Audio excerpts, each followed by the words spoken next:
Hello friends, glute joint repair and glute joint fabrication, new glute joint fabrication in situ fabrication के संबंध में लगभग 20 की संख्या में ऑलरेडी वीडियोस बने हुए हैं।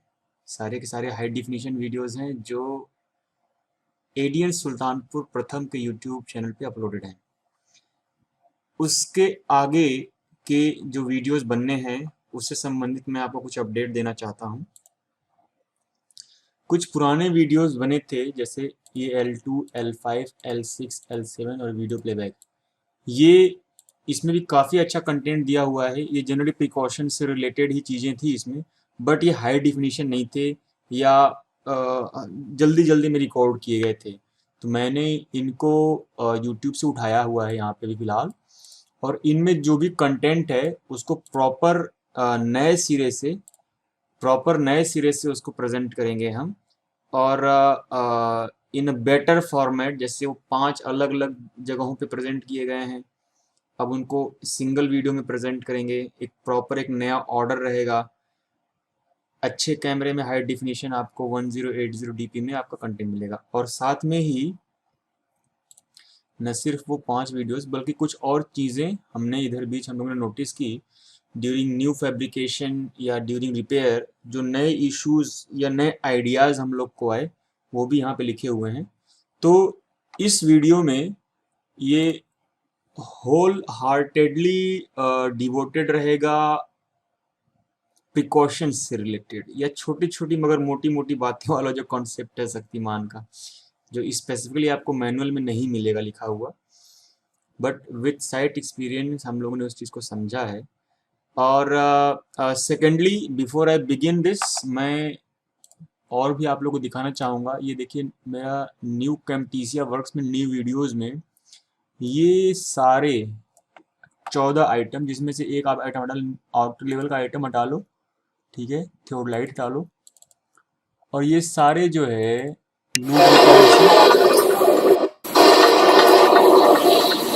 ग्लूड रिपेयर से ही रिलेटेड वीडियोज़ हैं, जो इन पार्ट हमारे पास हमने इकट्ठा किए हुए हैं, but due to paucity of time उसको हम अभी बना नहीं पाए हैं। 14 में से 2 घटाए हो गए 12, तो 12 और वीडियोज़ और बनने हैं, प्लस प्रिकॉशंस का वीडियो जो है आज बनेगा और उसको आज हम अपलोड करेंगे। तो विदाउट एनी डिले शुरू करते हैं। स्टेप बाय स्टेप चलेंगे। मैं कोई सीरियल नंबरिंग मैं नहीं कर रहा हूँ। पूरा ही वीडियो इम्पोर्टेंट है जो कोई भी ग्लूट जॉइंट से रिलेटेड सीखना चाहता है। समरी सी दी जा सकती है, बट समरी एक्चुअली कभी जस्टिस नहीं करती। Summary never does justice to technical work. Technical work में आप या तो सब कुछ जानो या कोई मतलब नहीं जानने का। तो कोई प्रीफेस नहीं, कोई समरी नहीं, कुछ नहीं। वन बाय वन हम शुरू करेंगे। तो ये पहले 5 पॉइंट्स हैं, तो वन बाय वन चलेंगे। पहली चीज, ब्लॉक टाइमिंग्स। ब्लॉक टाइमिंग्स हमेशा स्ट्रेस फ्री टेम्परेचर पे ले जाने की कोशिश की जानी चाहिए।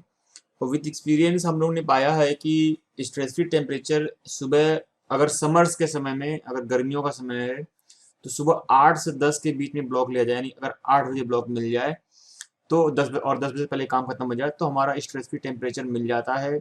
या फिर अगर शाम को 4 बजे के बाद ब्लॉक लिया जाए, दिन में टेम्परेचर सफिशिएंटली हाई रहता है, और उस वक्त अगर हम प्लेट्स को खोलते हैं तो दोनों रेल की चिपक जाने की संभावना बहुत ज़्यादा होती है। और मिलीमीटर बाय मिलीमीटर का पूरा एक खेल है। 1-2 मिलीमीटर का भी अगर एरर रहता है गैप के संबंध में, तो रिपेयर फेल होने की संभावना बहुत ज़्यादा हो जाती है। विंटर्स में यही चीज़ हम लोगों ने पाया कि दोपहर को 2 से 4 बजे के बीच में हमें एक अच्छा टेम्परेचर मिल जाता है।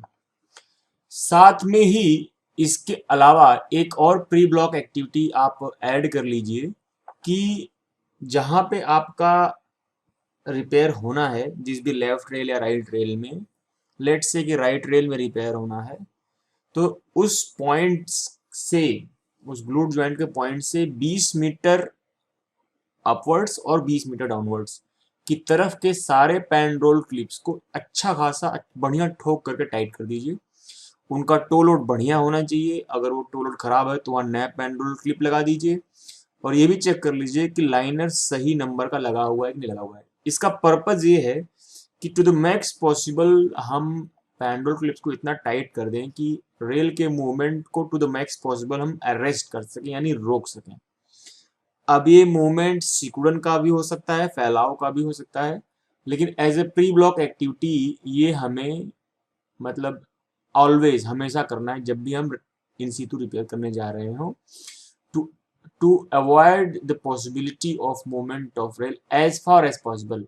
पहली चीज तो हमें ये कोशिश करनी है कि स्ट्रेस फ्री टेम्परेचर वाले टाइमिंग में ही हमें ब्लॉक मिले। In fact as a matter of fact जब आप ब्लॉक डिमांड कर रहे हो, जो जेई ब्लॉक डिमांड कर रहा हो एक दिन पहले, वो अपने ब्लॉक में लिखे भी कि अगर समर का टाइम है तो block will be availed between 8 to 10 AM और बिटवीन 4 to 6 PM और else block will not be availed. उसी तरीके से विंटर केस में हाँ ये थोड़ा बहुत इसमें मार्जिन हो सकता है डिपेंडिंग अपॉन कि उस दिन बादल था या बदरी थी या ज़्यादा धूप निकल गई। तो वो तरीकों से आप देख सकते हो कि एट द मोमेंट आप जजमेंट ले सकते हो, एक आध घंटा आप इसमें आगे पीछे हो सकते हो। हालांकि as a pre block activity ये जो बोल्ट टाइट करने वाला कॉन्सेप्ट है ये आपको इनवेरिएबली करना ही करना है। अच्छा बाकी आइटम नंबर 3, 4, 5 जो है वर्क को काम को तेजी से करने के संबंध में है। इन जनरल हम लोग 2 घंटे का ब्लॉक लेते हैं, लेकिन घंटे या सवा घंटे में हम लोग रिपेयर पूरा कर ही लेते हैं। बट उसको और जल्दी किया जा सकता है।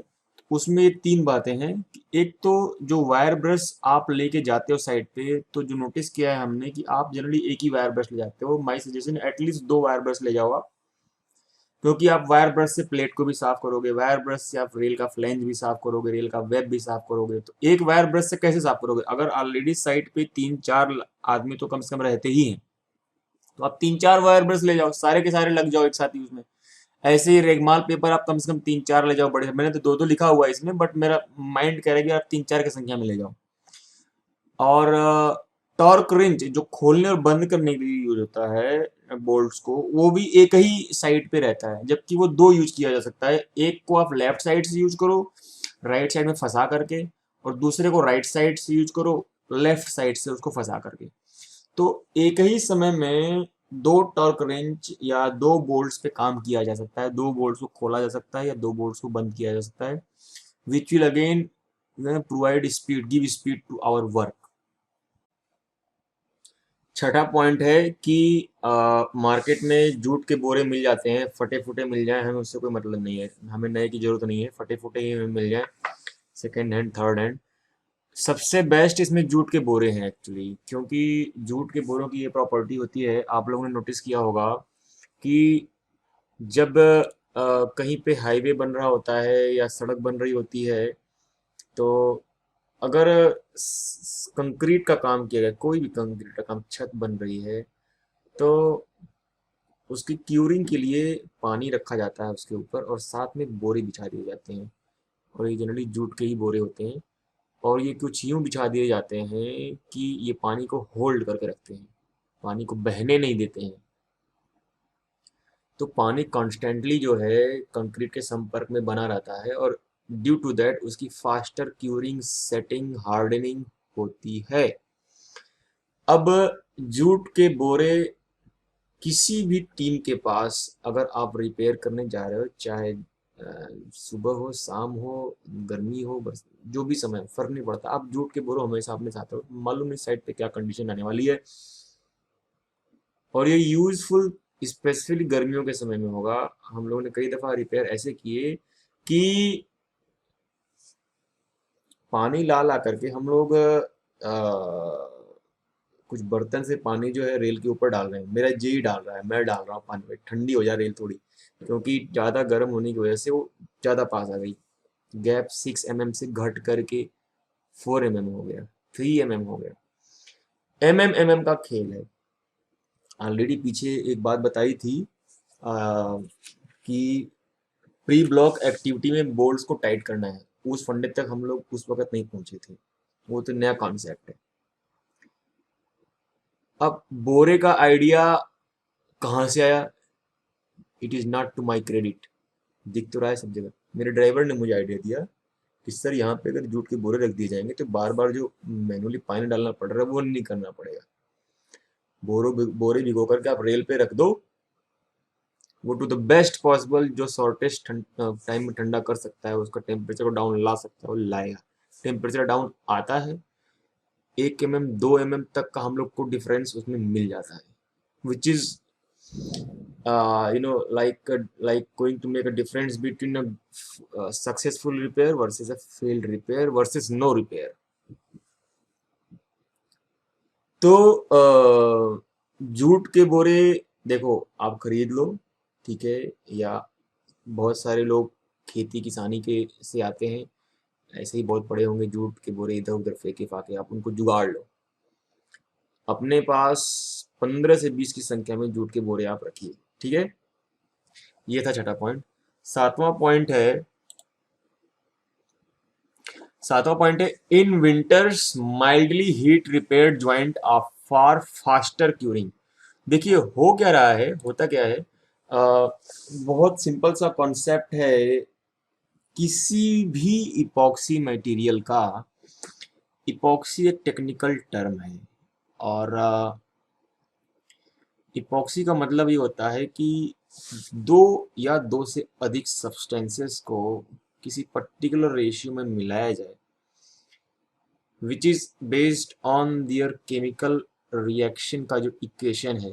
केमिकल रिएक्शन का जो इक्वेशन हम पढ़ते थे क्लास 9 10th 11th 12th में कि H2 प्लस O2 जो गिव्स H2O, और जो भी है कार्बन डाइऑक्साइड ऑक्सीजन से रिएक्ट कर रही है तो कार्बन डाइऑक्साइड बना रही है। कितना पार्ट बाई वेट कार्बन है, कितना पार्ट बाई वेट ऑक्सीजन है, कितना पार्ट बाई वेट आपका कार्बन डाइऑक्साइड बन रहा है। तो ये पार्ट पार्ट का जो रेशियो बनता है, जरूरी नहीं है कि 1:1 का ही रेशियो बने। जनरली मार्केट में जो इपॉक्सी आपको मिलेगा, कुछ तो शॉप्स ऐसी हैं आपको देखने को मिलेंगी, अपने कानपुर में ही है, वो पूरी की पूरी इपॉक्सी को डेडिकेटेड है। उनके यहाँ सिर्फ इपॉक्सी मिलती है। इपॉक्सी बहुत जगहों पे यूज होता है। आप ये जो पीछे पैनल देख रहे हो, ठीक है, ये इनको इपॉक्सी से चिपकाया जा सकता है दीवार से।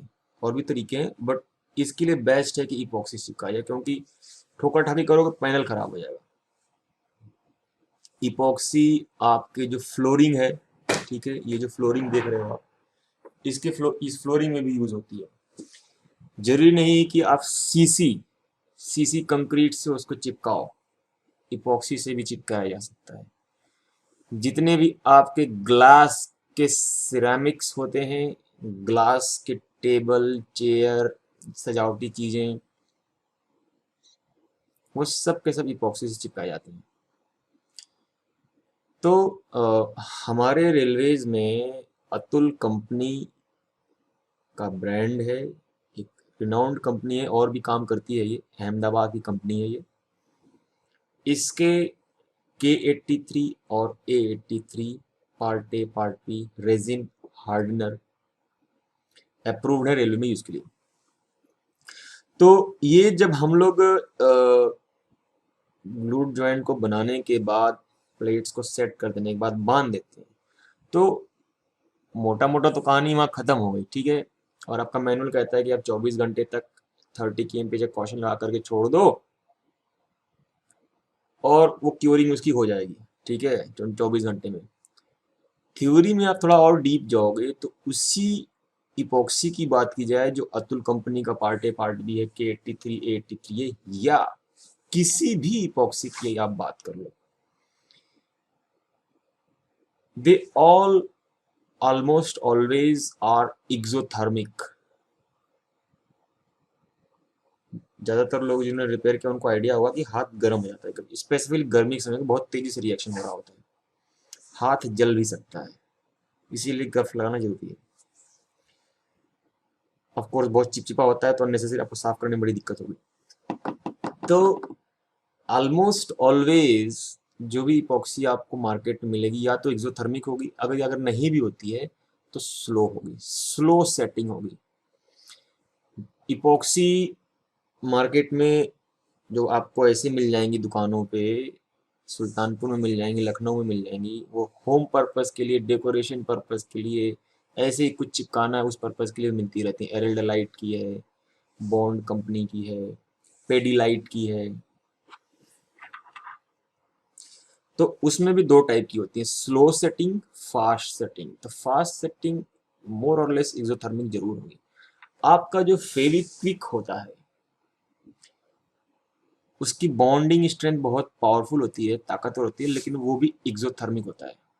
जब वो हवा के संपर्क में आकर के रिएक्शन करता है, वो भी एक तरीका की इपॉक्सी ही है। वो खुद रेजिन है और एयर से रिएक्शन करके वो हार्ड हो रहा है। एयर एक तरीके से उसके लिए हार्डनर का काम कर रहा है। वो भी बहुत एक्सोथर्मिक होता है। हाथ आपका जल सकता है अगर आप उसको टच कर लो उस वक्त जब वो रिएक्ट कर रहा है। प्लास्टिक के मटेरियल को आप चिपकाने की कोशिश करोगे फेविक्विक से, हो सकता है वो पिघल जाए, चिपके न चिपके पिघल करके खराब हो जाए। कुछ भी कपड़ा वपड़ा अगर आप चिपकाने की कोशिश करोगे, हो सकता है कपड़ा फट जाए, क्योंकि वो एक्सोथर्मिक रिएक्शन होता है। तो ऐसे ही अब देखिए, वो एक्सोथर्मिक रिएक्शन है, वो उसकी जरूरत है, ठीक है। उसमें से हीट निकलेगी उस रिएक्शन के दौरान। उस रिएक्शन को आप फास्ट कर सकते हो अगर आप उसमें एक्सटर्नल हीट प्रोवाइड कर दो। एक्सटर्नल हीट प्रोवाइड करने से आप अगेन थ्योरी में जाओगे, जैसा मैंने एक दफ़ा कहा था कि अभी जो प्रेजेंट मैनुअल है वो अपने आप में अपनी जगह ठीक है, लेकिन कभी अगर मुझे मौका मिला उस मैनुअल को अपडेट करने का, तो संभवतः 3 4 5 गुना उसका कंटेंट बढ़ जाएगा, क्योंकि व्हाट आई डिज़ायर कि उसमें थ्योरी को, बेसिक थ्योरी को भी एक इलेबोरेशन किया जाए।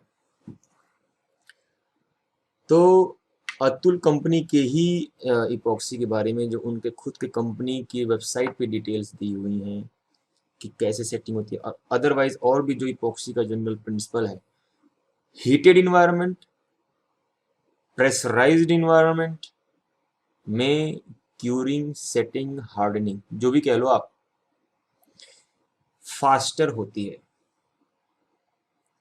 तो इसलिए ये कॉन्सेप्ट बनाया, और स्पेसिफिकली विंटर्स के लिए बहुत ज़रूरी है, क्योंकि कोई गारंटी नहीं है कि 24 घंटे बाद भी 100% सेट हो जाएगा। टेम्परेचर इतने डाउन हो सकते हैं। तो कुछ नहीं जा रहा। हम स्पेसिफिकली विंटर्स के लिए समर्स में भी आप कर सकते हो, कोई दिक्कत नहीं है उससे। माइल्ड हीटिंग आप करो, आपकी प्लेट लगी हुई है ऐसे, आप गैस बर्नर से माइल्ड हीटिंग करो, एक तरफ से दूसरी तरफ से 10 15 मिनट हीट करो, क्योंकि 2 घंटे के ब्लॉक में जनरली 1.25 घंटे में रिपेयर पूरा हो जाता है। उसके बाद आप लोग वेट ही कर रहे होते कि सेट हो रहा है, सेट हो रहा है। 2 घंटे बाद ब्लॉक रिलीज करते हो, कॉशन लगाते हो। उस दौरान 15 20 मिनट के लिए प्लेट को थोड़ी हीटिंग कर दो दोनों तरफ से, ताकि वो रिएक्शन फास्ट हो जाए। बहुत ज़्यादा हीटिंग नहीं करनी है कि वो डिसरप्ट हो जाए, माइल्ड हीटिंग करनी है। कुछ यूँ हीटिंग समझो कि जैसे बहुत ज़बरदस्त तरीके की धूप हो रखी है, रेल का टेम्परेचर 70 75 डिग्री सेंटीग्रेड तक जा रहा है, उस हद तक आप उसको हीट करो, ठीक है। ये था 7वां पॉइंट। अब अगले पॉइंट पे आते हैं। ये विंटर में तो मस्ट है करना, समर्स में भी कर सकते हो, कोई इसमें इशू नहीं है। नेक्स्ट पॉइंट है length of fibre cloth inside tube और above shaft of bolt. 9.5 centimetre for 52 kg rail और 10 सेंटीमीटर फॉर 60 kg रेल। ये आया कहाँ से? वेब थिकनेस जो आपके बीच में रेल है, प्लस 2 इंटू प्लेट थिकनेस, दो प्लेट है दोनों एक एक तरफ, 2 centimetre for considering thickness of 2 channels and 6 fibre cloth layers. एक एक सेंटीमीटर हम इस बात के लिए कंसिडर कर रहे हैं कि एक तो चैनल है और 3 लेयर ऑफ फाइबर क्लॉथ है, बीच बीच में इपॉक्सी भी है। ऑफ कोर्स बहुत कंप्रेस्ड पोजीशन में है, बट फिर भी अप्रोक्सीमेटली 1 सेंटीमीटर हम उसको मान ले रहे हैं। और ये बात हो रही है length of fibre cloth inside की। इसकी मैं आपको फोटो दिखा दूं। हमारे ऑफिस में, एडियन ऑफिस जो है आज की डेट में, ये आप मेगा देख रहे हो, mega.nz वेबसाइट है। ये पूरा सिस्टम ऑनलाइन मेंटेन होता है और ये मैं अपने लैपटॉप में वैसे कर सकता हूँ। और इसमें हमने glued joint updated till photos, ये फोटोज हमारे पास हैं 553 नहीं 762 फाइल्स, 762 फोटोज हैं। कई सारे इसमें हाई डिफिनेशन है। इनवेरिएबली हम जब भी वो फोटो लोग भेजते हैं व्हाट्सएप पे, मैं कॉल करके बोलता हूँ कि मुझे इसका जीमेल भेजो ओरिजिनल फाइल, अब मैं आपको फोटो दिखाता हूँ। अच्छा, इतने 700 से अधिक की संख्या में ग्लूड रिपेयर के फोटोज शायद मुझे लगता है किसी के पास होंगे इंडिया में। हमारा शुरू से ये एफर्ट रहा कि एक कंटेंट, एजुकेशनल कंटेंट बनाया जाए। अब वो उस बोल्ट की बात करते हैं। बोल्ट के ऊपर धागा लगाया, बोल्ट के ऊपर फाइबर क्लॉथ को लपेट करके फिर धागे से स्पाइरल लपेटते हैं। ये कॉन्सेप्ट तो बहुत पॉपुलर हुआ था। उसी पे थोड़ा और आगे बात करें कि वो जो धागा आप लगा रहे हो और जो फाइबर क्लॉथ लगा रहे हो, उसकी लंबाई आपको अगर 52 kg की रेल है तो 9.5 सेंटीमीटर रखनी है, और अगर 60 kg की रेल है तो 10 सेंटीमीटर रखनी है। एक सेकंड देखना पड़ेगा कहाँ गया वो।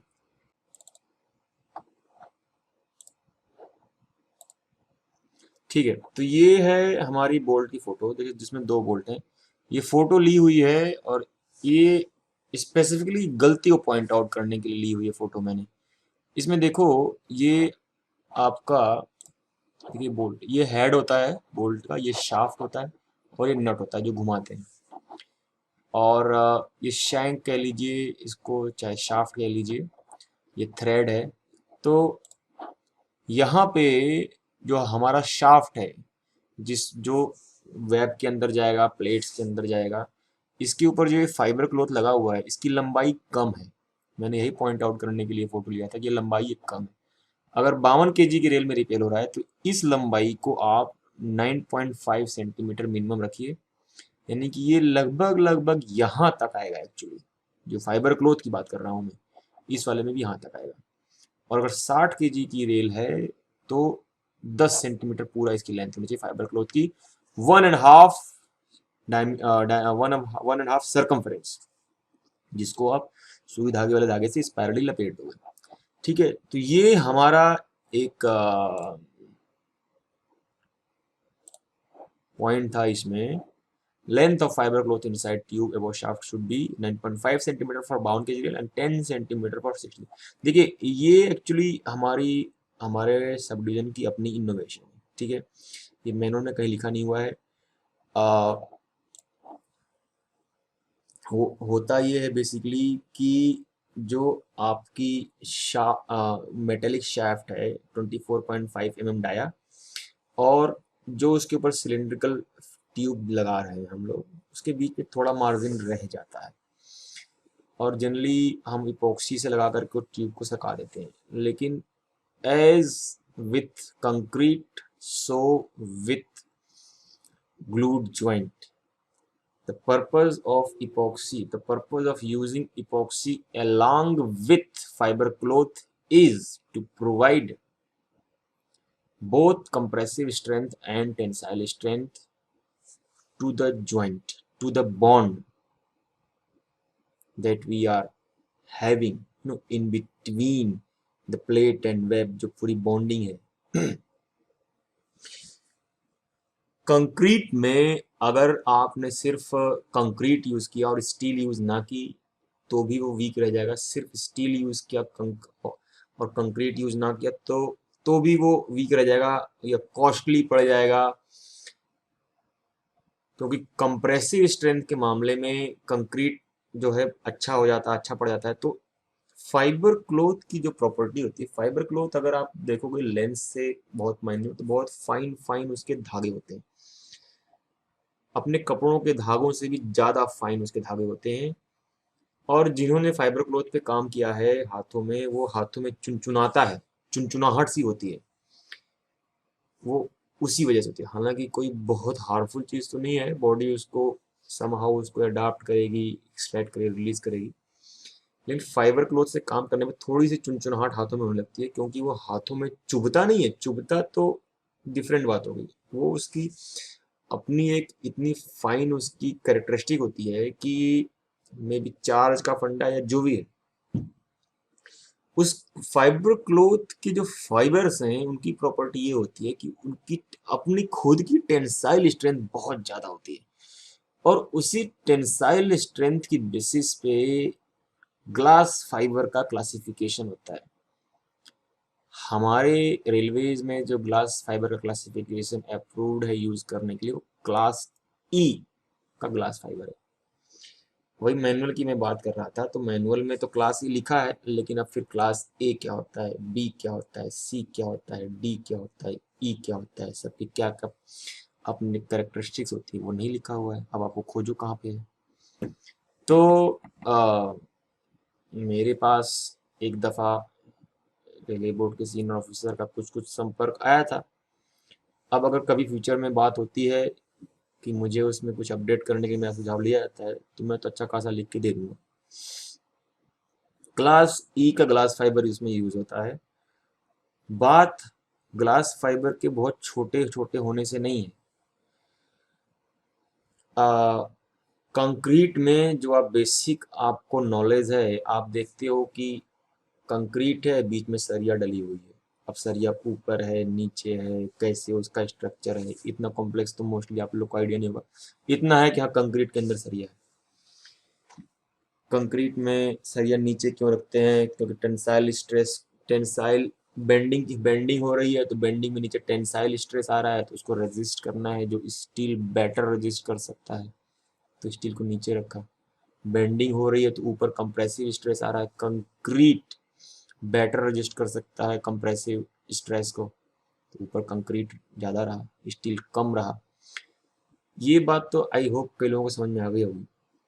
लेकिन कंक्रीट और आरसीसी या स्टील का जो सिस्टम है वो क्रूड है, CRUDE, बल्कि सा है, मोटा मोटा सा सिस्टम है। आप देखो कंक्रीट में बड़े बड़े जो है पत्थर होते हैं, छोटे पत्थर होते हैं, बालू होती है, सीमेंट होती है, एक वो मोटा मोटा सिस्टम है। इपॉक्सी बहुत फाइन है, बहुत महीन है, एकदम फ्लूइड जैसा है। ठीक है, जैसे पानी या दही।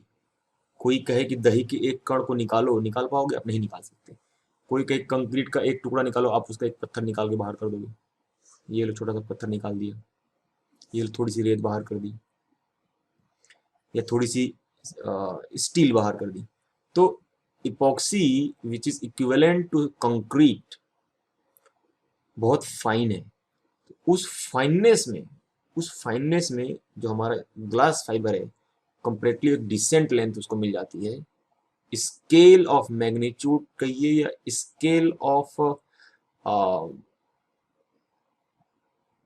लेंथ कहिए, ठीक है, लेंथ लेंथ की ही बात एक्चुअली की जानी चाहिए यहाँ पे। वो ग्लू वाले सिस्टम बहुत फाइन है। तो इवन दो ग्लास फाइबर्स की अपनी लेंथ बहुत कम होती है, और लेकिन वो in that system they work very effectively as providing tensile strength. तो पूरा कॉन्सेप्ट इस बात का है कि अगर हमारा purpose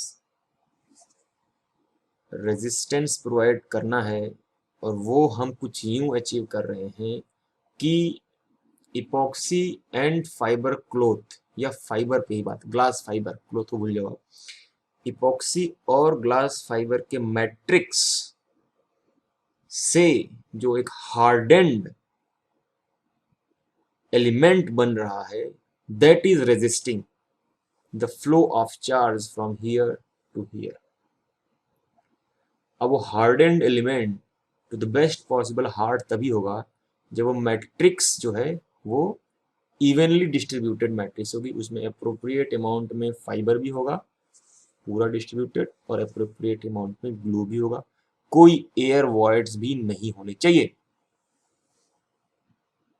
that is as equivalent as very weak joint. इसी कॉन्सेप्ट पे पहले क्या था कि हम बोल्ट के ऊपर अगर फेरुल लगा दे रहे हैं थोड़ी सी इपॉक्सी लगा करके, तो इपॉक्सी इपॉक्सी तो है, लेकिन साथ में फाइबर क्लोथ नहीं है। तो जो उसकी स्ट्रेंथ आएगी as stand alone epoxy versus की अगर उसमें फाइबर क्लोथ भी है, तो फाइबर क्लोथ अगर है साथ में, फाइबर्स हैं ग्लास फाइबर साथ में, तो उसकी स्ट्रेंथ ज़्यादा होगी, उसकी ड्यूरेबिलिटी ज़्यादा होगी, उसकी रेजिलियंस ज़्यादा होगी।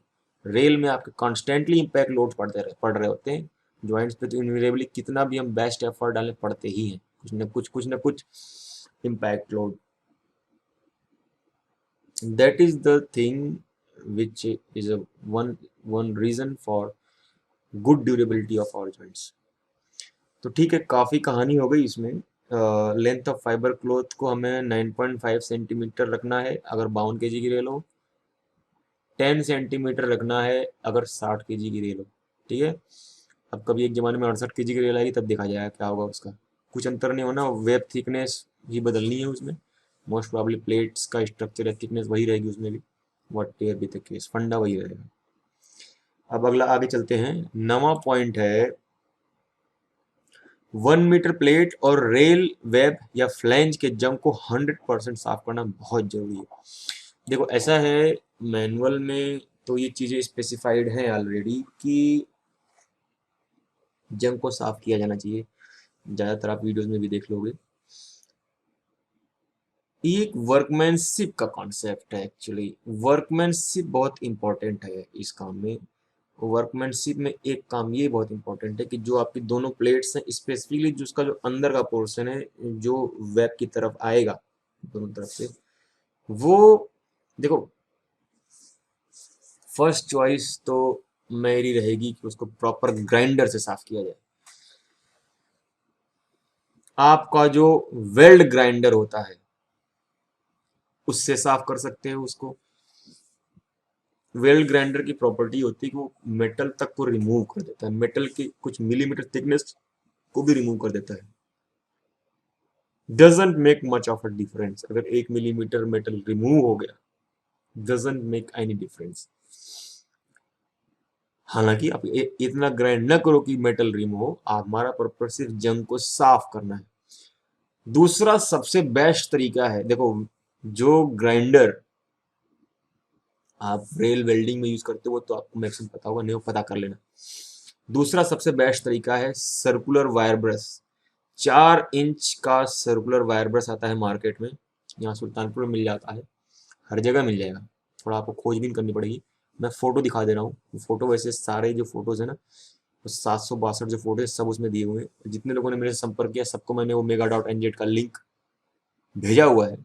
वो ऑनलाइन ड्राइव है, वो लिंक मैंने कभी चेंज नहीं की है, इत्तेफाकन अगर चेंज की हुई तो आप मुझे पूछ सकते हो, उसमें सारे फोटोज हैं। बट एक बार मैं दिखाना चाहूंगा, ये दूसरा सर्कुलर वायर ब्रश के ग्राइंडिंग से जो सफाई होती है ना, वो बहुत सही सफाई होती है। ऑलमोस्ट मतलब प्लेट्स तो साफ हो ही जाएंगी, रेल का फ्लैंज साफ हो जाएगा, वेब साफ हो जाएगा, हेड साफ हो जाएगा। हालांकि जो फ्लैंज और वेब का जो ज्वाइंट है जो सर्कुलर सा है हल्का, शायद वहां तक वो रीच ना कर पाए, तो फिर आपको मैनुअली हाथ से रेगमाल से करना पड़े या वायर ब्रश से करना पड़े। येन केन प्रकारेण आपको इंश्योर करना है कि जंग ना हो। जंग का होना मतलब लाइफ को घटाएगा, बहुत सिंपल सी बात है। क्योंकि वी नेवर नो कब हमारा बोल्ट ज्वाइंट थोड़ा भी ढीला हुआ और थोड़ी इसमें जंग आई, थोड़ा उसमें पानी घुसा कभी, तो जंग को आप अच्छे से साफ कर दोगे ना, उसके बाद जो पक्की पकड़ बनेगी ना, 3-3 लेयर फाइबर क्लॉथ की दोनों तरफ एक एक चैनल, अच्छा खासा इपॉक्सी आपने लगा रखा है, फिर जो पकड़ बनेगी उसकी इतनी सॉलिड बनेगी कि दसियों साल तक वो सॉलिड पकड़ के बैठा रहेगा वहां पे, हिलेगा भी नहीं। लेकिन जंग नहीं होगी तब, जंग अगर रह जाएगी तो वो बॉन्ड छूट जाएगा। है अपनी जगह पर ही, एकदम चिपका हुआ है under pressure of the bolt, लेकिन बॉन्डिंग नहीं है, बॉन्डिंग नहीं है क्योंकि बीच में जंग आ गया ना, दैट इज नॉट गुड। तो एक दफा मैं वो सर्कुलर वायर ब्रश की भी फोटो दिखा देता हूँ। ये देखो, ये हैंड हेल्ड ड्रिलिंग, ड्रिलिंग नहीं है, ये हैंड हेल्ड डिस्क कटर। ये हैंड हेल्ड डिस्क कटर है बेसिकली, बहुत सिंपल सा। ये इसका हैंडल है जो हाथ से पकड़ने के लिए यूज किया जा सकता है। यहाँ पे पकड़ोगे, पीछे से केबल लगी हुई है, एसी करंट से चलता है। यहाँ पे छोटी सी डिस्क लगी होती है 4 इंच 3.5 इंच की, जो छोटी मोटे लोहे की चीजों काटने के लिए यूज होती है। उसी डिस्क की जगह पे ये एक सर्कुलर वायर ब्रश आता है, ये देखो, ये हार्डेंड स्टील का बना होता है, और इसके स्टील के वायर्स जो है ना गोल गोल गोल गोल निकले हुए हैं, तार तार की तार तार, ढेर सारे तार, यही तार रगड़ करते हैं और जंग को हटा देते हैं। ये फोटो दिखा दी मैंने। अब अगले पॉइंट पे आते हैं। ये पॉइंट था 9वां पॉइंट की जंग को अच्छे से साफ करिए।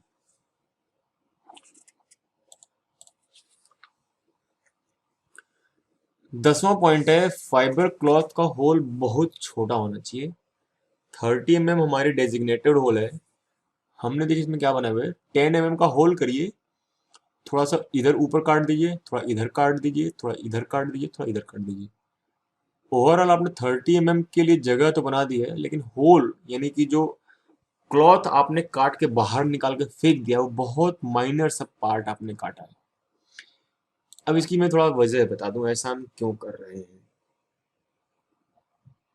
एक्चुअली मैक्सिमम जो शॉर्टनिंग होती है वो बोल्ट बोल्ट है या वेब है। वेब के बाद आपका फाइबर क्लॉथ है, साथ में इपॉक्सी भी है, उसके बाद प्लेट है।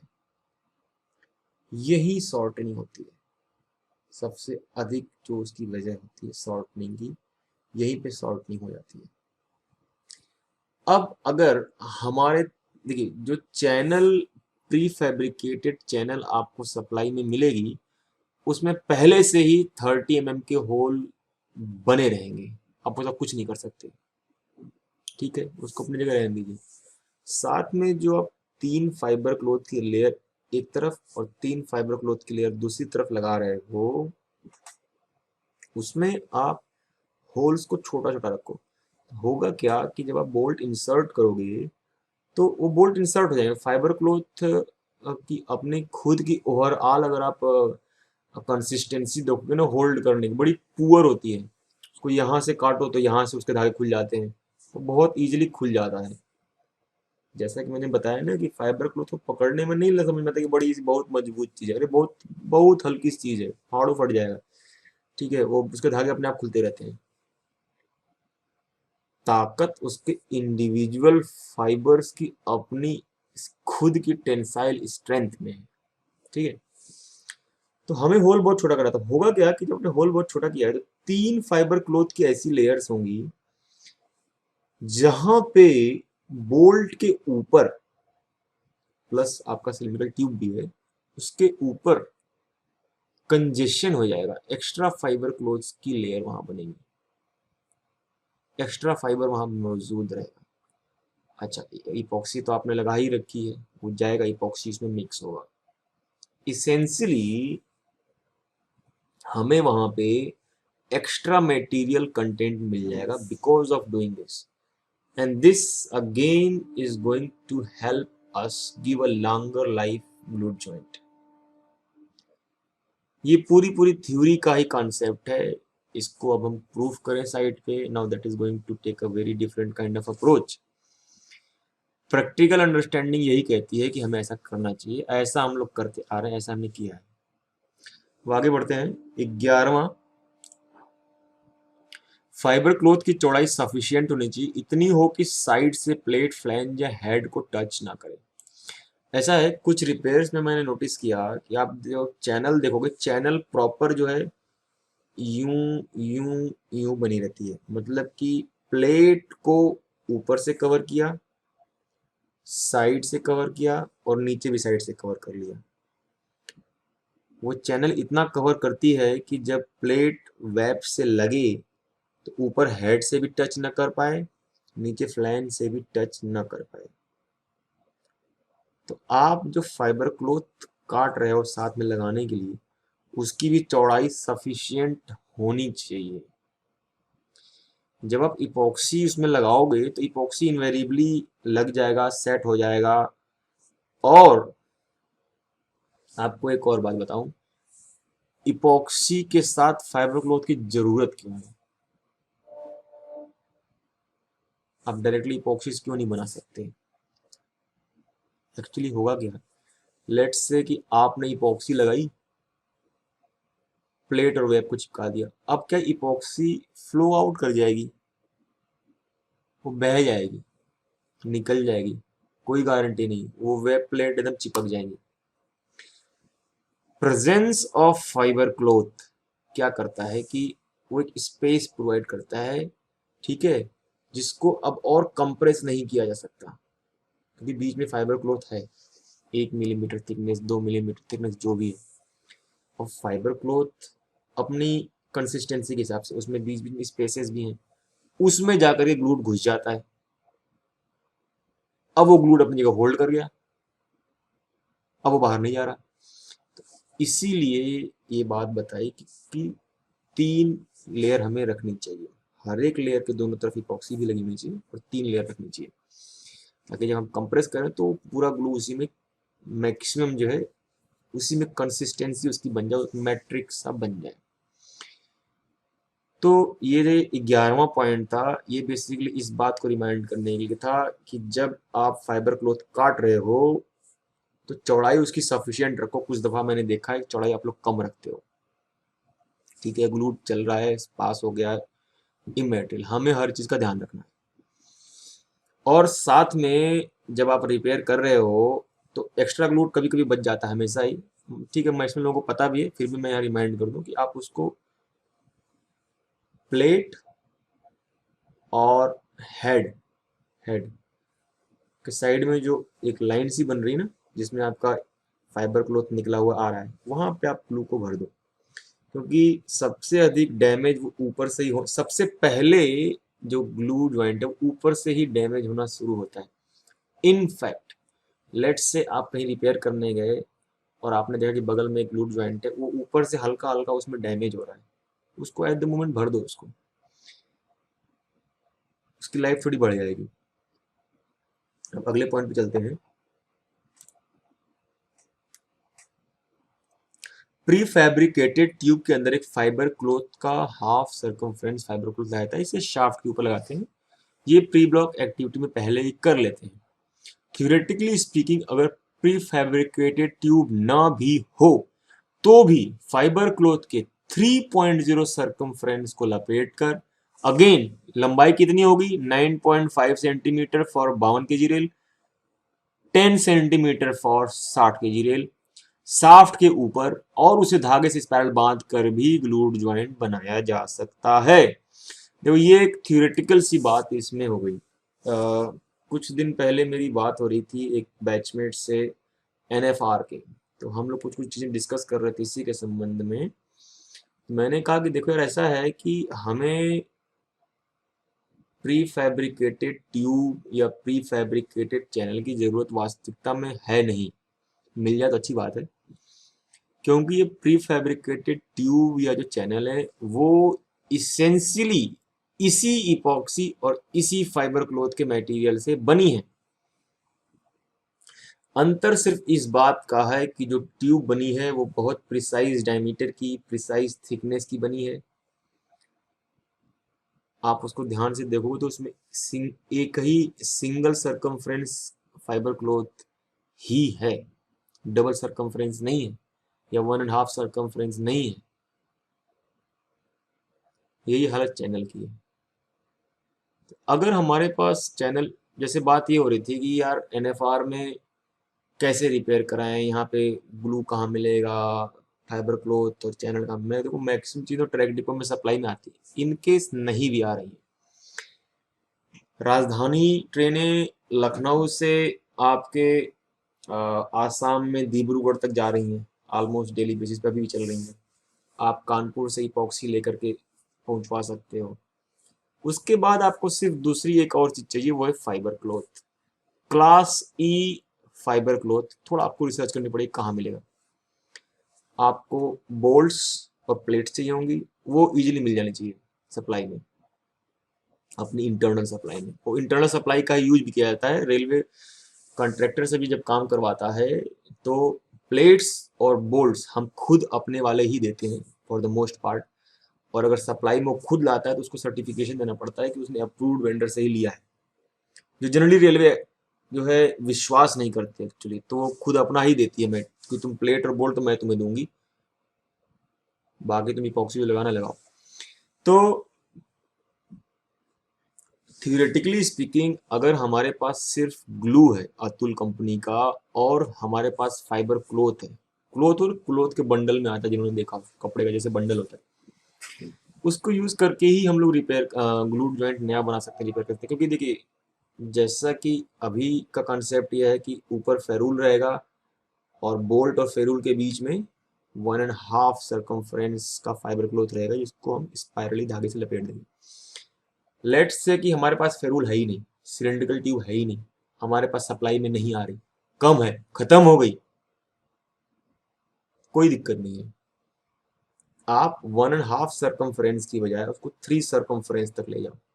लेंथ जैसा बताया 9.5 centimetre for 52 KG rail, 10 centimetre for 60 KG rail. Head से शुरू होगा, उधर टेल की तरफ वो छूटेगा, छूट जाएगा। आपके पास फेरूल नहीं है, सिलेंड्रिकल ट्यूब खत्म हो गई, कोई बात नहीं, आपका फाइबर क्लॉथ तो है ना। 1 2 3, 3 बार लपेटा, समहाउ उसको हाथ से पकड़ के होल्ड रखा और फिर फाइबर क्लॉथ धागे से उसको अपने स्पाइरली बांध दिया। जो लोग रिपेयर कर रहे हैं उनको आइडिया है, धागे से बांधते समय ये ध्यान रखना होता है कि यार वो कहीं भी ना उसमें उभार ना रहे, एकदम ऐसे कंसिस्टेंटली चिपका हुआ सा वो रहे। धागे से बांधने का पर्पज भी है, उभार रहेगा उसमें ऊपर नीचे ऊपर खावड़ सा रहेगा तो वो बोल्ट जो इंसर्ट होते समय इधर उधर हो जाएगा। फिर इपॉक्सी जब बनती है तो बहुत डिसेंट उसमें फ्लो होता है, डिसेंट उसमें फ्लो होता है। तो जब आप इपॉक्सी उसमें लगाओगे तो तीनों लेयर तक वो चली जाएगी, अंदर घुस जाएगी, फिर आप उसको लगा दो, काम कर जाएगा वो। तो ये पॉइंट एक एक्स्ट्रा पॉइंट था जिसकी शायद कभी आप लोग को जरूरत पड़ जाए तो आप ये भी काम कर सकते हो। अब आगे चलते हैं, ये 12 पॉइंट हो गए। 13वां point, manual specifies weight of fibre cloth needed in each repair, respective of that use 3+3 layer of fiber cloth excluding prefabric channel, and if need be procure extra fiber cloth or glue using impressed money। ये देखिए आपके pre fabricated channel है जो हर तरफ एक लगेगी और साथ में हमें 3 फाइबर क्लोथ लगाने हैं, ठीक है। ये ऑलरेडी पहले भी डिस्कस कर चुका हूं मैं, इस पे अब और टाइम नहीं लेते हैं। अब नेक्स्ट चलते हैं, 14वां पॉइंट, 1 मीटर प्लेट सीधा लगाइए, ऊपर का नीचे, नीचे का ऊपर कर मत कीजिए। एक दफा रिपेयर में डिले कुछ यूं हो गया कि ट्रैकमैन ने प्लेट ही उल्टी लगा दी। कैसे जानोगे सीधा है उल्टा? प्लेट को मान लीजिए आपने इस ओरिएंटेशन में रखा, ठीक है। अब एक तो पोर्शन अंदर जाएगा प्लेट का जो वेब को टच करेगा और एक बाहर रहेगा। तो इतना तो समझ में आ जाता है क्योंकि जो आपका रेल का क्रॉस सेक्शन होता है head to web to flange, वो ओपन सा रहता है, मतलब बाहर ज्यादा खुला रहता है, अंदर थोड़ा कम रहता है। इसी ओरिएंटेशन में यूं यूं वो अंदर की तरफ जाएगा। तो कौन सा प्लेट का फेस अंदर की तरफ जाएगा, कौन बाहर की तरफ जाएगा, ये तो आप इजीली जज कर लोगे। लेकिन प्लेट का कौन सा फेस हेड को टच करेगा और प्लेट का कौन सा फेस फ्लैंज को टच करेगा, इसमें कंफ्यूजन हो सकती है। उस कंफ्यूजन को ठीक है अगर आपकी थोड़ी हैंडलिंग हो, क्योंकि हेड वेब टू हेड जो इक्वेशन है, कर्वेचर है, स्लोप है, एंगल है, और वेब टू फ्लैंज जो स्लोप है, इक्वेशन है, कर्वेचर है, एग्जैक्टली सेम नहीं है। ऑल्दो जो सेंटर ऑफ होल हम बनाते हैं वो वेब की जो अपनी हाइट है उसके एग्जैक्ट सेंटर में ही बनता है। वो थोड़ा आप रिसर्च करना, जो लोग होल वोल करते हैं उनको मालूम है। तो उसका एक और तरीका है, जितनी भी प्लेट्स सप्लाई में आती हैं उसमें यहाँ नीचे मोस्टली राइट कॉर्नर में, राइट साइड में बॉटम कॉर्नर में कुछ लिखा होता है। क्या लिखा होता है? उस प्लेट का मॉडल नंबर लिखा होता है, जो आपको मैनुअल में भी मिल जाएगा कि किस मॉडल नंबर की प्लेट लगनी है, 52 में, 60 में, वो मॉडल नंबर यहाँ पे लिखा होता है। और अगर आपने प्लेट को सही ओरिएंटेशन में रखा है तो ये जो पढ़ने में आ रहा है वो सीधा सीधा पढ़ने में आएगा, और उल्टा है यानी कि ये नीचे वाला ऊपर कर दिया, ऊपर वाला नीचे कर दिया, तो यही उल्टा पढ़ने में आएगा। तो ये आपको एक शॉर्ट ट्रिक बता दे रहा हूं मैं। अब आगे बढ़ते हैं 15वें पॉइंट पे, सिलिंड्रिकल ट्यूब कहीं फटी ना हो और ये सिंगल पीस में। एक छोटा सा एक एग्जांपल है, केयर मतलब ध्यान देने की बात है कि सिलिंड्रिकल ट्यूब अब जो आप यूज करो फटी हुई वो कटी फटी यूज ना करो, सिंगल पीस वाली यूज करो। 16वां point, minimum 2 hour block to be demanded for full strip down repair but block of 75 minutes should also be availed if you have done all your pre-block activities then you can easily complete the repair within 75 minutes। Repair भी कर सकते हो और नया भी बना सकते हो within 75 minutes। Impose a caution of 30 kmph immediately after opening the line for traffic which should be removed only after 24 hours। Mildly heat the repaired glue joint, ये मैंने पहले ही बताया था। Heat the plates to speed up curing, hardening, setting, जो भी कह लो आप। Must in winters, winters में करना must है। Optional in summers, although still advised। तो फुल स्ट्रिप डाउन रिपेयर के लिए मैनुअल स्पेसिफाई करता है 3 घंटे के ब्लॉक का, और हम लोगों ने कभी 3 घंटे ब्लॉक नहीं लिया। 2 घंटे के ब्लॉक में ही रिपेयर हो जाता है आसानी से। चूंकि हम रिपेयर होने के बाद 30 kmph कॉशन लगा ही रहे हैं, तो द मैक्स पॉसिबल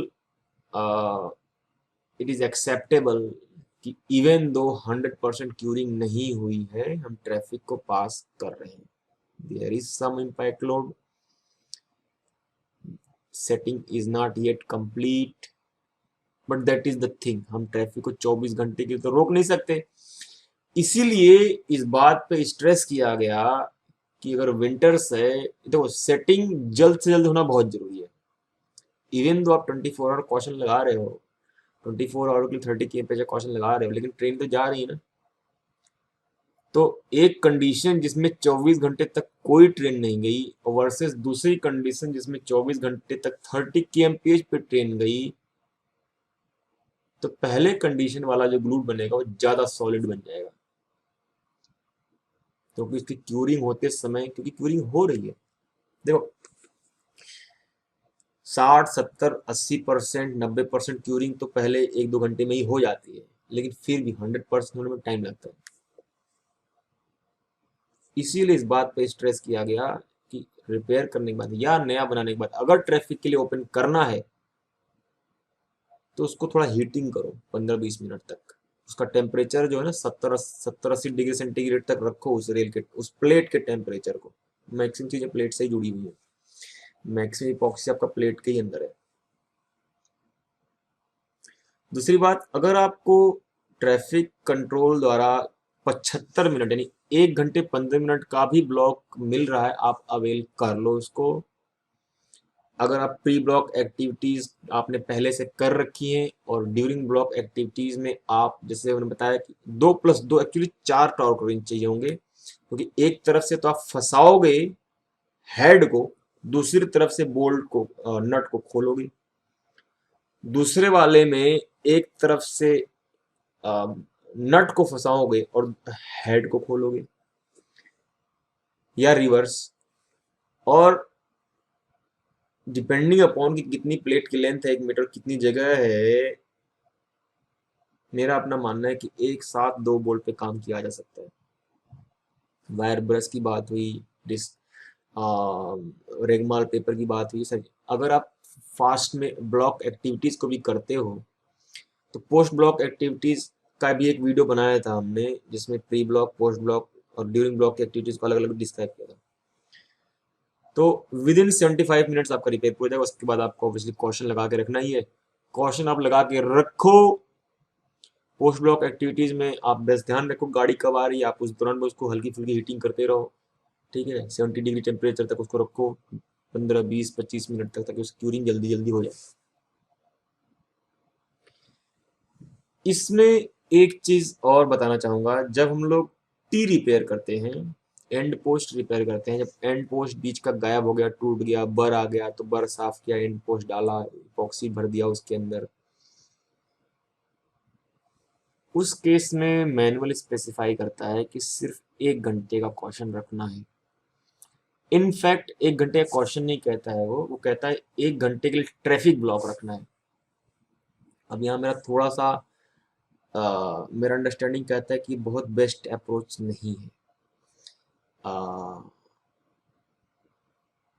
आप 1 घंटे के लिए ट्रैफिक ब्लॉक रखो न रखो, रखो अच्छी बात है, लेकिन उसके बाद भी आप फुल स्पीड के लिए उसको खोल दो ट्रैफिक के लिए, वो चीज़ ठीक नहीं है। नाउ ठीक है, मैनुअल जितना कह रहा है उससे ओवर एंड एबव क्वेश्चन की डिमांड करना अपने आप में एक बहुत वो हो जाता है, कैसे हम क्या ग्राउंड दें।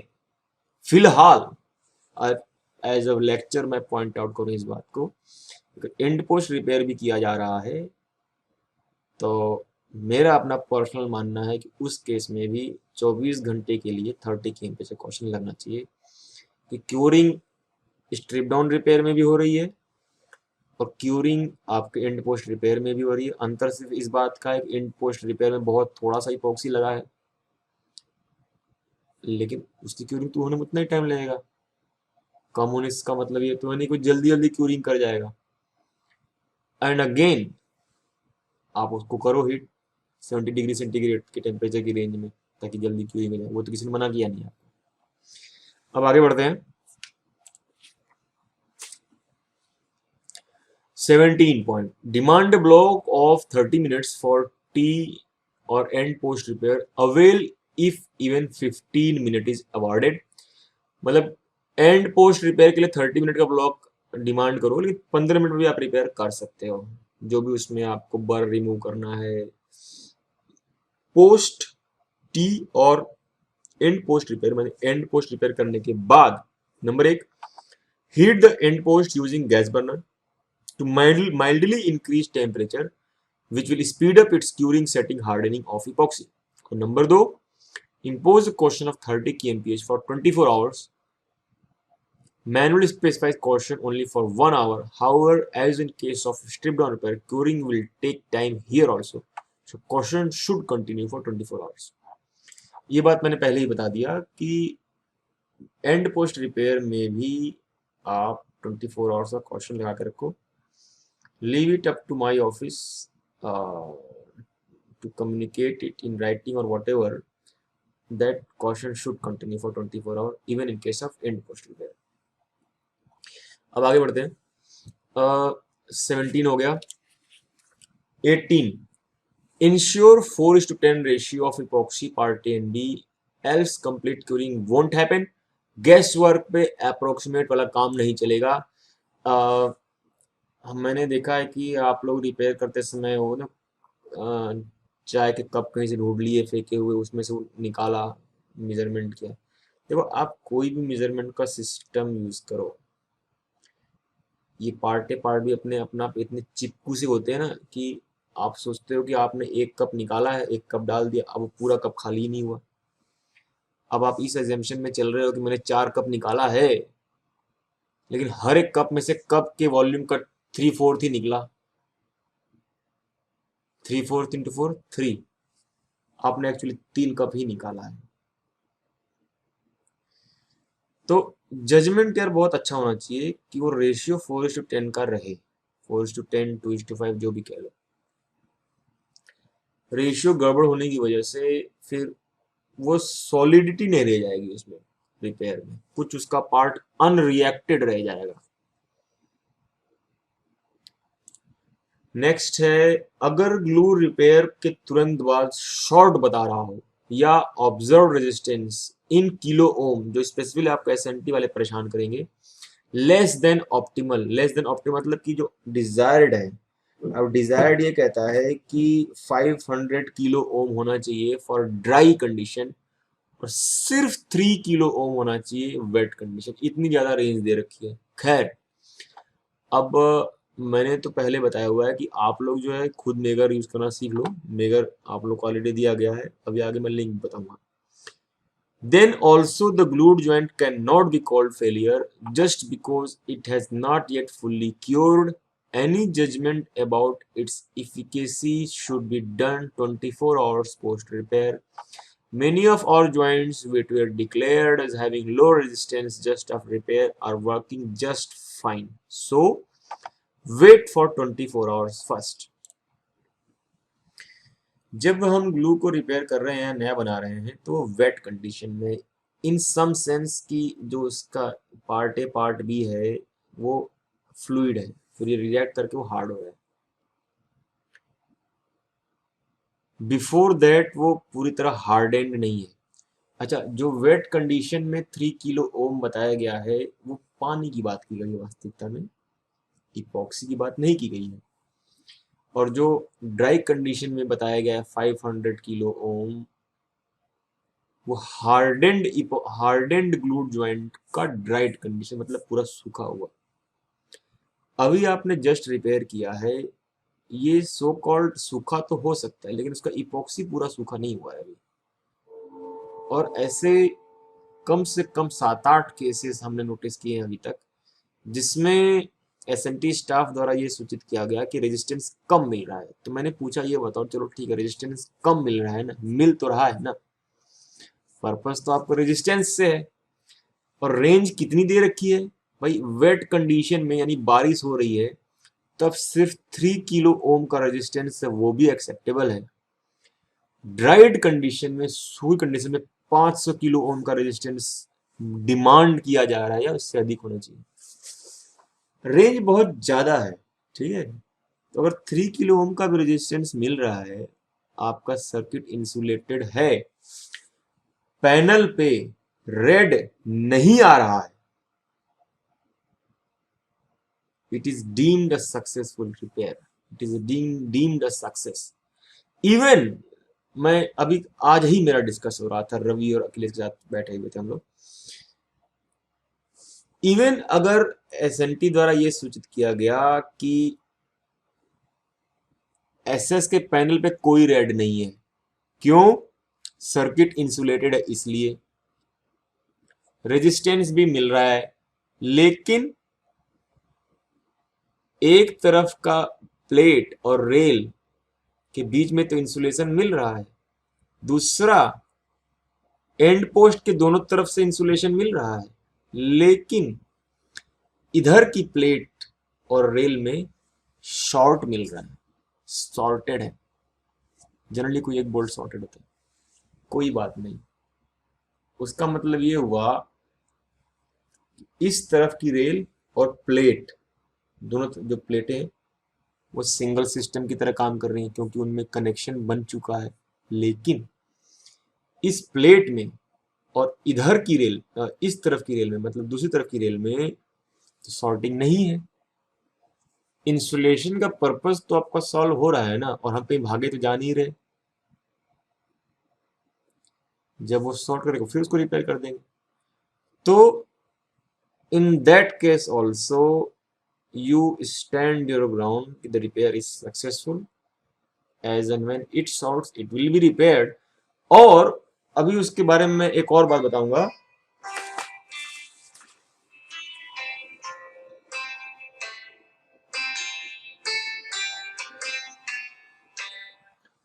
अभी उसके बारे में मैं एक और बात बताऊंगा कि देखो शॉर्ट हो गया, ब्लॉक खत्म हो गया, मुझे ट्रेन चलानी है, तुम्हें भी ट्रेन चलानी है, ट्रेन चलने दो। जो एक तरफ का बोल्ट शॉर्ट कर रहा है ना, हम बाहर बाहर ही खोज लेंगे कौन सा शॉर्ट कर रहा है, और वो भी रिपेयर हो जाएगा, फिर वो भी शॉर्ट नहीं करेगा। ये सब भी हमारे टीम ने कर रखा है, अभी उस पॉइंट पे आएंगे। तो मोटा मोटा इसमें यही था कि आप 24 घंटे वेट करिए, रिपेयर करने के बाद इमीडिएट कॉन्टेक्स्ट में कभी भी ग्लू को फेलियर घोषित नहीं किया जा सकता अनलेस अनटिल की पैनल पे रेड शो करे, पैनल पे रेड शो करे तभी वो फेलियर है, वरना आप 24 घंटे वेट करिए उसके बाद आइएगा, ठीक है। बाकी अब बताते रहोगे कहाँ पे शॉर्ट कर रहा है, कहाँ पे लो रेजिस्टेंस आ रहा है, वो फिर हम समझेंगे अपने हिसाब से। अब अगला पॉइंट 19वां पॉइंट के बाद, chamfering must always can also use पतली रेती फॉर चैम्फरिंग। देखो चैम्फरिंग क्या है यार, चैम्फरिंग के बारे में कई दफा ग्रुप पे भी, टेलीग्राम पे भी डिस्कशन मैंने किया।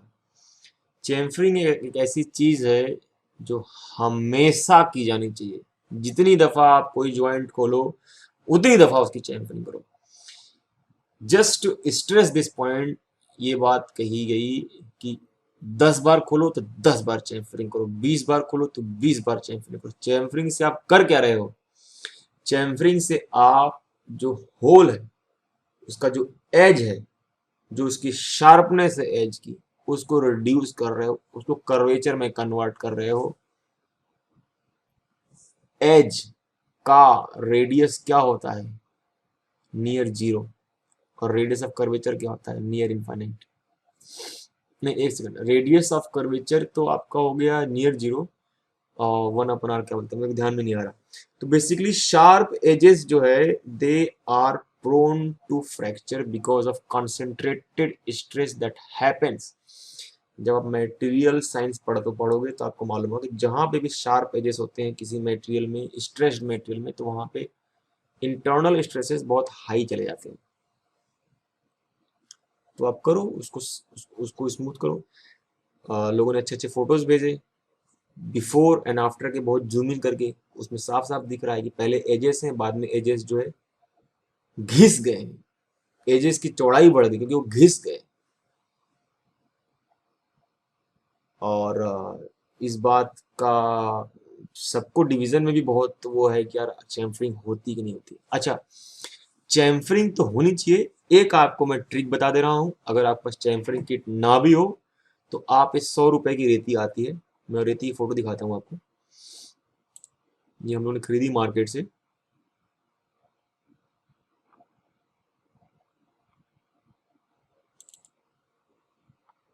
ये देखो, आप देखो, ये मेरे हाथों की साइज है, शायद मेरे ही हाथ है ये पतली सी रहती है, ये मुश्किल से 1 सेंटीमीटर भी इसका डायमीटर नहीं है। और इसमें देखो फाइन फाइन ये स्टील के धागे बने हुए हैं। इसका पर्पस क्या है? ये देखिए, इसका हाथ से पकड़ने वाला है, और ये हार्डेंड स्टील की है, तो ऑब्वियसली आपके रेल को भी खुरेद देगी। ये देखो, ये 100 रुपए की थी। तो इससे क्या करना है कि इस रेती को, आपका होल है, चैम्फरिंग का पर्पस है कि एजेस को सॉफ्ट कर देना, एजेस को घिस देना, एजेस को कर्वेचर में कन्वर्ट कर देना। वो काम आप इस रेती से ही कर सकते हो। रेती को आपने होल में डाला और उसको रगड़ दिया, होल के चारों पूरे सरकमफ्रेंस में, अच्छा थोड़ा थोड़ा वजन से उसको रगड़ा, तो उसका एज जो है वो घिस करके उखड़ेगा, थोड़ा उसमें कर्वेचर आ जाएगा। तो ये होगी बात चैम्फरिंग की। नेक्स्ट है, बोल्ट टाइट करते समय बहुत जोर से हथौड़ा न यूज करें। होता क्या है कि एक जनरल सा हमारा ट्रेंड है, प्रैक्टिस में है, कि जब बोल्ट्स को हम टाइट कर रहे होते हैं, और वो जरूरी भी है, ठोकना तो पड़ता भी है, तो आपने एक तरफ हेड है, दूसरी तरफ नट है, आपने नट को टाइट किया, टाइट किया, फिर क्या करते हैं, हेड पे आप हैमरिंग करते हो ताकि वो थोड़ा और अंदर जाए, फिर दोबारा नट को टाइट करते हो। इसमें दो बातें ध्यान देने योग्य हैं। एक तो ये, आपकी अपनी प्रैक्टिकल अंडरस्टैंडिंग होनी चाहिए, क्योंकि जो बोल्ट है वो माइल्ड स्टील का है,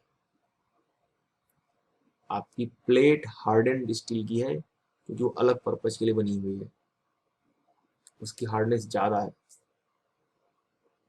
लेकिन आपके जो बोल्ट्स हैं वो माइल्ड स्टील के हैं। आपको ये ध्यान रखना यार, आप इतना टाइट न कर दो कि शाफ्ट पे जो थ्रेड बने हैं वो घिस जाएं, या नट में जो थ्रेड बना है वो घिस जाए, इतना भी टाइट नहीं कर देना है। और वो कैसे समझोगे? क्योंकि जब आप उतना टाइट कर दोगे ना तो फिर वो लूज हो जाएगा, मतलब टाइट कर रहे हो और एफर्ट लगाना पड़ रहा है, और एफर्ट लगाना पड़ रहा है। फिर अगर कभी ऐसी स्थिति आ गई ना कि कम एफर्ट लगाना पड़ रहा है, इसका मतलब आपने बोल्ट को जो आपके थ्रेड है वो घिस गए, वो उनका काम तमाम हो गया। इतना वैसे टाइट आप कर नहीं पाओगे, लेकिन इस बात का भी ध्यान रखना है। और दूसरी चीज, टाइट करते समय जो आप हेड पे हैमरिंग कर रहे हो, बहुत ज्यादा हैमरिंग मत करो। बहुत ज्यादा हैमरिंग करना पड़ेगा, लेकिन बहुत ज्यादा मत करो, क्योंकि उससे जो हमारा बोल्ट और वेब के बीच में जो हमारा इंसुलेशन है वो डिस्टर्ब हो सकता है। मतलब बहुत कम चांस है कि डिस्टर्ब होगा, लेकिन मैंने देखा कि आप लोग बहुत ज़्यादा हैमरिंग करते हो। इतनी हैमरिंग नहीं करनी है कि यार जैसे कि रेल को ही आपको धक्का मार रहे हो, नहीं।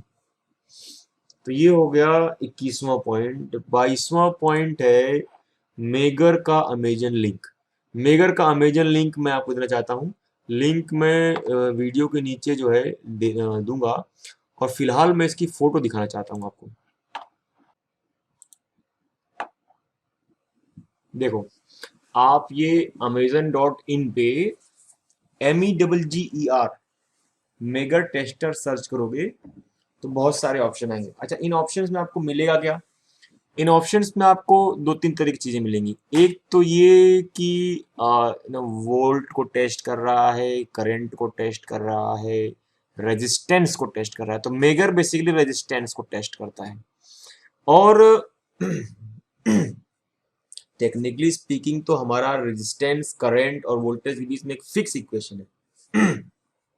लेकिन प्रैक्टिकल कंसिडरेशन में एक ही मटेरियल के लिए अलग अलग वोल्टेजेस पे अलग अलग रेजिस्टेंस मिलता है, जो कि थियोरेटिकली नहीं मिलना चाहिए। मैं एक बार फिर रिपीट कर दूं।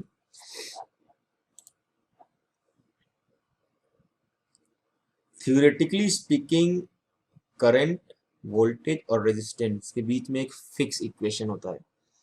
वोल्टेज बढ़ाओगे करंट बढ़ेगी, रेजिस्टेंस उतना ही होना चाहिए। बट ये थियोरेटिकल है। प्रैक्टिकल कंसिडरेशन में विथ इंक्रीजिंग वोल्टेज आपकी करंट बढ़ेगी, लेकिन जो जो रेजिस्टेंस ऑब्जर्व वो डाउन जाएगा। तो जो मेगर होता है वो अलग अलग वोल्टेजेस पे क्या रेजिस्टेंस ऑब्जर्व हो रहा है वो हमें बताता है। अब आप एडवांस मेगर में जाओगे तो उसमें रेंज मिल जाएगी कि आप 10 किलो वोल्ट का वोल्टेज लगा सकते हो, 500 किलो वोल्टेज का वोल्ट लगा सकते हो, एक रेंज मिलेगी। फिर उसमें कितने मेगा ओम या ओम तक के रेजिस्टेंस को वो डिटेक्ट कर सकता है, शो कर सकता है। तो जितनी ज्यादा आप रेंज रखोगे ना, कि वोल्टेज का भी ढेर सारा रेंज मिल जाए ऑप्शन में कि कितना वोल्टेज लगाना है, और कितना वो मेगा ओम डिटेक्ट कर लेगा उसका भी रेंज मिल जाए, उतना वो मेगर की कॉस्ट बढ़ती जाएगी। हमारा पर्पस क्या है कि यार 500 किलो वोल्ट पे क्या रेजिस्टेंस मेगा ओम में मिल जा रहा है, ठीक है। तो उसके कॉन्टेक्स्ट में जो हम लोगों ने लिया था वो ये वाला था, ये रहा मेको। मेको डिजिटल इंसुलेशन टेस्टर। इसको एक बार दिखा देता हूँ। ब्रांड मेको। हाँ, 1000 वोल्ट और 2000 मेगा ओम। यानी कि आप इसमें 1000 वोल्ट का रेजिस्टेंस लगाओगे। अब देखिए फिक्स है, ऐसा नहीं कि आप 500 वोल्ट का रेजिस्टेंस सॉरी वोल्टेज लगा सकते हो या 100 वोल्टेज का वोल्टेज लगा सकते हो, नहीं। फिक्स है 1000 वोल्ट के वोल्टेज पे अप टू 2000 मेगा ओम तक के रेजिस्टेंस को दिखाएगा, डिजिटली दिखाएगा, ठीक है। ये मॉडल नंबर इसके हैं DIT99E, ऐसे DIT99A B C D आते हैं सब, जो यहाँ पे आपको मेंशन है।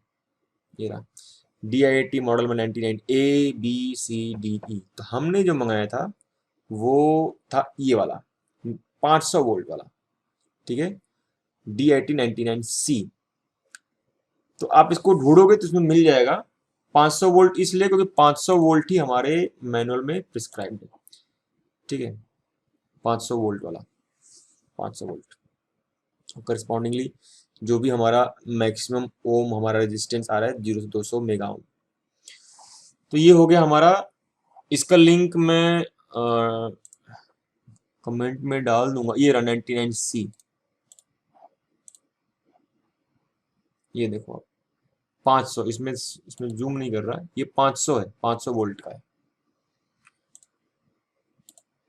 अब आगे बढ़ते हैं। मेगर का मेजर लिंक हो गया। Always use gloves when working with glue, gloves हमेशा यूज करना है, और मेडिकल वाले ही ग्लव्स यूज करने पड़ते हैं जो मिनिमम 20 से 40 रुपए के बीच में आते हैं, उससे सस्ता तो पॉसिबल नहीं है। If hole is not at right location, use drill bit of 32 mm to bring center of hole to right location. साबर से कांस्टेंट प्रेशर लगा के रखना होगा, या फिर 30 mm वाले बीट को भी कर सकते हैं। इसमें दूसरा ऑप्शन ज़्यादा आसान है एक्चुअली। जैसे मान लीजिए कि आपने 6 होल किए और ये एक जो होल है वो थोड़ा अंदर रह गया, ठीक है, इसको थोड़ा और बाहर होना चाहिए था। अब मैं बता दूं, या आप लोग को मालूम ही होगा कि एक एक 2-2 मिली mm की फाइट है यहाँ पे।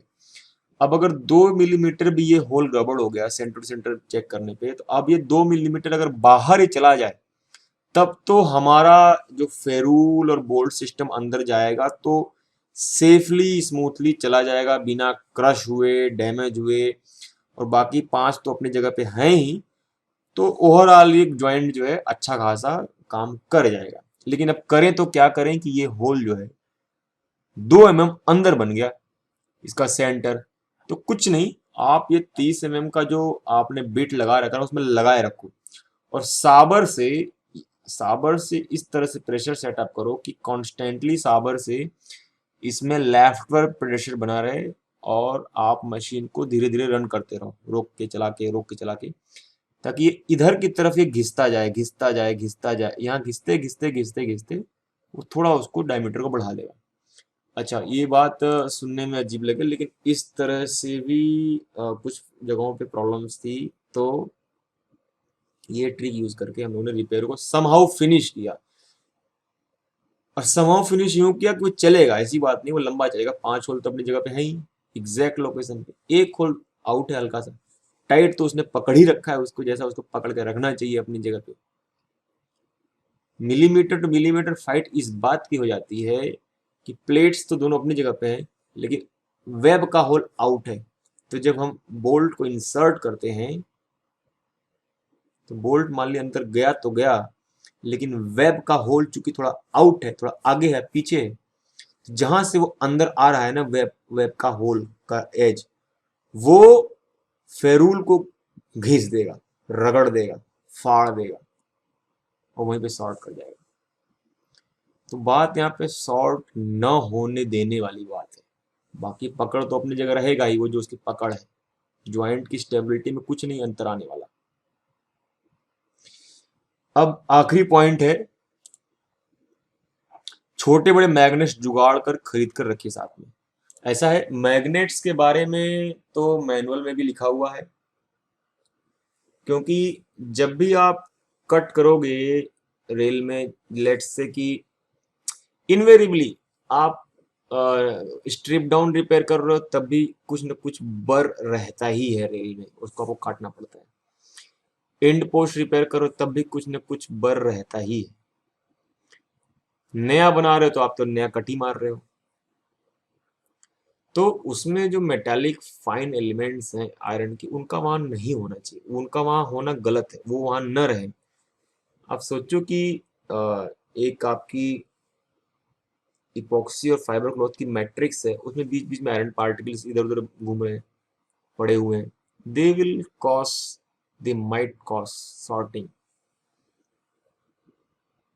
और ठीक है, आप कपड़े से उसको आपने पोंछ दिया, बेस्ट क्या है, आप मैग्नेट्स मैग्नेट्स रखो अपने पास, ठीक है।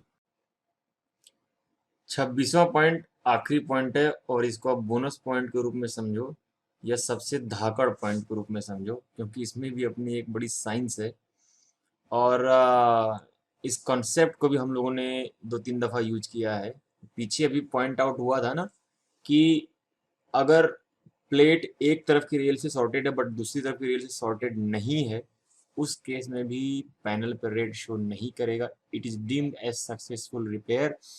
अब जिस तरफ शॉर्ट कर रहा है उसमें पता कैसे चले कि उन तीनों बोल्ट में से कौन सा शॉर्टिंग है, वो ट्रिक आइडेंटिफाई करें हम कैसे, और उसी ट्रिक को आइडेंटिफाई करके, आई एम सेइंग, हमारे मेरे टीम मेंबर्स इस बात के गवाह हैं, उन्होंने निकाला उस तीन में से कौन सा एक कल्प्रिट था बोल्ट जो शॉर्ट कर गया था, खोल के लगाया, वो भी सक्सेस हो गया। आते हैं इस पे डायरेक्टली। 26वां पॉइंट, रिपेयर करने के बाद या नया बनाने के बाद अगर एक तरफ की रेल शॉर्ट कर जाए तो क्या करना है।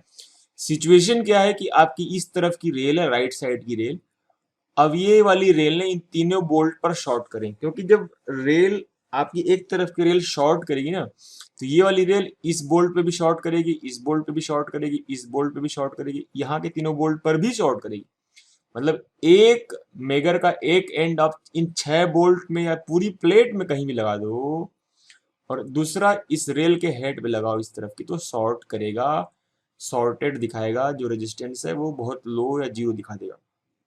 लेकिन यही इन्हीं प्लेट के किसी भी 6 बोल्ट के ऊपर लगा करके और इस तरफ की रेल पे दूसरा वाला मेगर का हेड लगाओगे तो वो शॉर्ट नहीं करेगा, वो गुड रेजिस्टेंस दिखाएगा।